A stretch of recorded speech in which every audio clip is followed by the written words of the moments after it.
गुजरात की भी एक तस्वीर आपको दिखा दूं। गुजरात में भी बड़ी संख्या में लोग ऐसे हैं जो वापस अपने अपने गांव बंगाल लौट रहे हैं। सूरत के उधना स्टेशन पर रविवार को यात्रियों की बड़ी भीड़ दिखाई दी। इसे कंट्रोल करने के लिए पुलिस को तो हल्के बल का भी इस्तेमाल करना पड़ा। रेलवे के मुताबिक कुछ यात्री बैरिकेड पर चढ़कर स्टेशन में एंट्री ले रहे थे, जिसके बाद भगदड़ की स्थिति का एक खतरा था। लाइन तो देखिए जरा, माय गुडनेस, कितनी लंबी लाइन है। ये उधना रेलवे स्टेशन की तस्वीर है। और फिर लोगों के सिर पर रखी हुई ये गठरियां, ट्रेन में बढ़ती हुई भीड़, एक्स्ट्रा ट्रेन चलाने के बाद ये स्थिति है। वहां से भी एक रिपोर्ट देख लें हमारे संवाददाता की।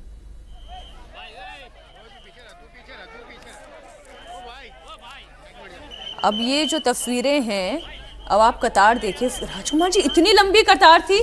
अब दो बातें हैं।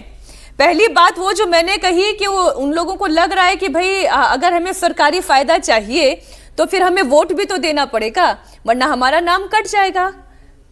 एक ये कारण है, और दूसरा कारण ये है कि अपने आप को सत्यापित भी वो करना चाहते हैं।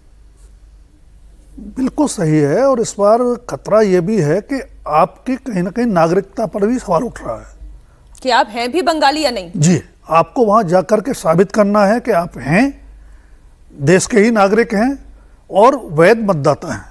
उसके लिए आपको जो भी डॉक्यूमेंट देने हैं, खुद पेश होना है, वो करना है। दूसरा, जो वोट डालने वाला कंपल्सन है, एक और भी है कि जो सरकार की योजनाओं में आपको नकदी मिलती है या दूसरी तरह की सहायता मिलती है, वो भी कहीं ना कहीं अंडर स्क्रूटनी आ जाती है अगर आप वोट नहीं डाल पाते हैं। तो एक वो दबाव भी है। अब इसके दोनों पहलू हो सकते हैं। आप जन कल्याण की भावना से कर रहे हैं, लेकिन कहीं ना कहीं वो वोट के साथ जुड़ा हुआ है, तो उस पर गंभीर विचार करने की जरूरत है। सुप्रीम कोर्ट भी कह चुका है कि इस तरह की फ्रीबीज के जरिए आप एक तरह की रिश्वत दे रहे हैं मतदाताओं को वोट के लिए। लेकिन एक बड़ा गंभीर संकट जो मैं देख रहा हूँ, आपने दिल्ली का दिखाया, मुंबई का दिखाया, सूरत का दिखाया। आज़ादी के बाद पश्चिम बंगाल हमने क्या से क्या बना दिया। आज़ादी से पहले बंगाल इंडस्ट्रियलाइजेशन का सबसे बड़ा हब होता था देश में, और आज हालत ये है कि सबसे ज्यादा राज्यों में अगर कहीं पलायन हो रहा है तो बंगाल से हो रहा है। बिहार को भी पीछे छोड़ दिया है। तो उस पर भी विचार करने की जरूरत है। चुनावी राजनीति अपनी जगह आएगी जाएगी 5 साल बाद, लेकिन हमने पश्चिम बंगाल कैसा बनाया और उनको कैसा बनाने की जरूरत है। सर, एक बहुत छोटा सा कमेंट। देखिए, ये बात तो बिल्कुल सही है कि जिस तरह से माइग्रेशन पश्चिम बंगाल से है वो चिंता की बात है। वहाँ पे जूट मिल्स जिस तरह से बंद हुई, बाकी इंडस्ट्रियल जो चीज़ें हैं वो कम हुई हैं।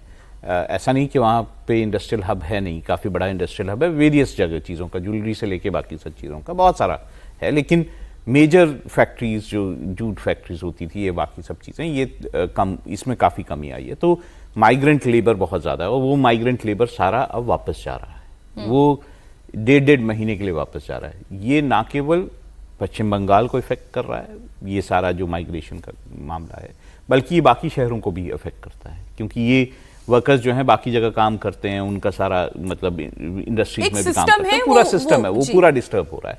हाँ, ये बात सही है जो कि बात कही गई कि नहीं, तो जो बात का विपक्ष अक्सर बीजेपी से और नीतीश कुमार से बिहार में पूछा करता था, वही बात यही विपक्ष ममता बनर्जी से भी पूछ ले कि भाई आपके राज्य में इतना पलायन क्यों हो रहा है, इतनी बड़ी भीड़, इतनी बड़ी संख्या कहां से आ रही है और क्यों आ रही है, पलायन करने पर ये क्यों मजबूर हो गए। एक पहलू ये भी इस तस्वीर का है जो मैंने आपके सामने रखा।